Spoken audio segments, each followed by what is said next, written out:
বৃষ্টি পড়ছিল টুপটাপ। স্টেশনের বেঞ্চে বসেছিল রাফি, হাতে একটা পুরনো চিঠি।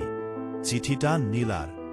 2 বছর আগে এই একই স্টেশনে দাঁড়িয়ে নীলা বলেছিল, তুমি যদি একদিনও আমাকে ভুলে যাও আমি ভেঙে পড়ব। রাফি হেসে বলেছিল, আমি তোমাকে ভুলব? অসম্ভব। কিন্তু জীবন সবসময় প্রতিশ্রুতি মানে না। রাফির চাকরি হয়নি, সংসারের চাপ বেড়েছে। নীলার পরিবার ঠিক করে ফেল তার বিয়ে। শেষ দেখা করতে এসে নীলা কাপা গলায় বলেছিল, আমাকে নিয়ে পালাবে? রাফি চুপ ছিল। ভালোবাসা ছিল কিন্তু সাহস ছিল না। নীলার বিয়ের দিন রাফি দূর থেকে শুধু দেখেছিল।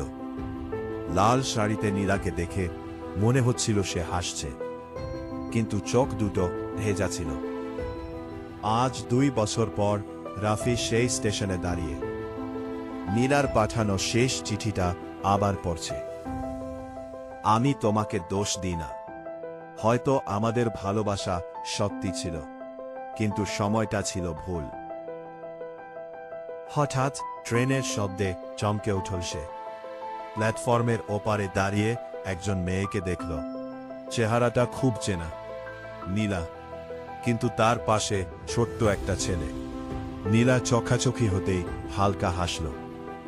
সেই একই হাসি যেটা একসময় শুধু রাফির জন্য ছিল।